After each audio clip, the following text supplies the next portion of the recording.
Enfin, 2 délibérations concernant la question de la gestion de l'eau et de l'Agence parisienne du climat. La parole est à Gilles Ménède.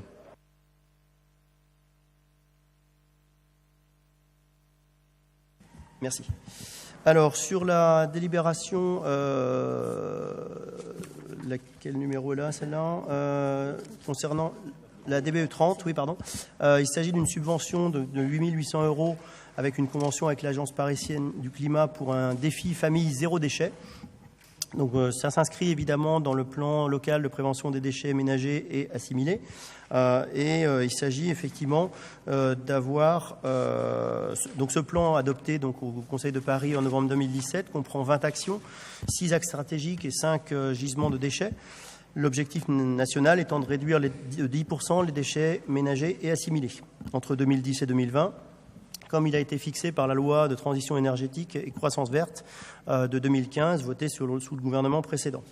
L'axe 5 donc, de ce PLPDMA, c'est de sensibiliser tous les acteurs et de favoriser la visibilité de leurs actions en faveur de la prévention des déchets. Et l'action 16 étant de renforcer les partenariats et les relais locaux. Donc la délibération propose de s'inscrire dans cette 16e action. Et la ville de Paris donc s'associe à l'Agence parisienne du climat, qui est experte sur la sensibilisation des Parisiens aux enjeux climatiques et énergétiques, et souhaite développer des défis familles sur la prévention des déchets. Donc c'est l'objet de cette délibération. Comment cela va s'organiser ? Donc sur l'automne 2018, l'Agence parisienne du climat fédérera 30 familles et la sensibilisera à quelques gestes de réduction des déchets. Il y aura un suivi de ces deux ou trois familles et donc le défi consiste à faire l'appel à candidature, avoir un événement de lancement et de formation par les équipes de l'Agence parisienne du climat, d'avoir le suivi des familles pendant ces 2-3 mois et d'avoir ensuite un événement de clôture avec restitution des résultats. Pour ce projet, pour soutenir ce projet, on a donc à délibérer sur une subvention de 8 804 € et la convention pour ce faire entre Paris et l'Agence parisienne du climat. Voilà pour cette première délibération. Merci Frédéric Badina. Merci Monsieur le maire. Un micro-compliment par rapport à ce que vient de dire Gilles, effectivement sur les défis zéro déchet. L'expérience, elle a été déjà éprouvée avec les défis énergie, les familles à énergie positive qui ont été déclinées par Douchka Markovic ici dans le 18e. Donc aujourd'hui, l'Agence parisienne du climat sait comment faire. Le succès est là puisqu'il y a de nombreuses familles qui ont participé.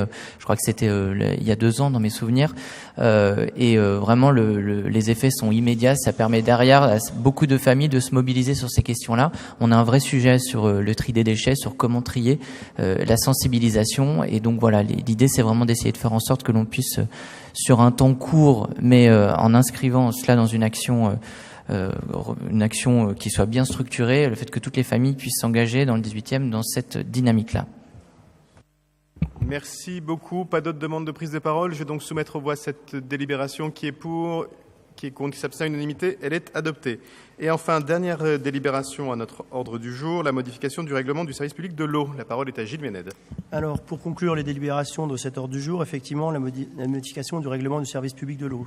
Délibération un peu technique, effectivement, concernant ce règlement du service public de l'eau.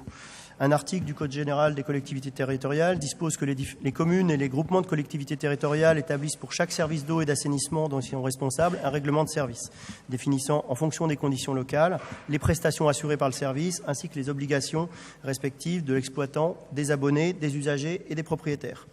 Le règlement de service public de l'eau, RSPE, je dirais après, actuellement en vigueur, qui répond à la définition du règlement de service tel que donné par ce CGCT, puisqu'il précise les relations entre le service de l'eau représenté par la Régie Hauts-de-Paris et les abonnés et définit les obligations de chacune des parties. Il a été adopté, donc ce règlement, en Conseil de Paris lors des séances de février 2013 et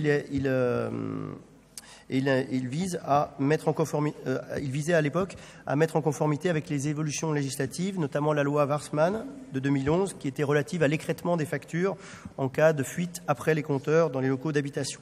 Cette loi visait aussi à faire évoluer le statut des voies privées ouvertes et à inciter la mise en conformité des voies privées fermées. Depuis 2016, on a eu différentes réformes du droit à la consommation et c'est l'objet donc de la révision de ce règlement du service public de l'eau. Parmi les réformes qui ont eu lieu, l'obligation de proposer aux consommateurs le recours à des processus de médiation référencés auprès de la CECMC. Alors je ne sais plus exactement ce que c'est, mais c'est la médiation et la concertation.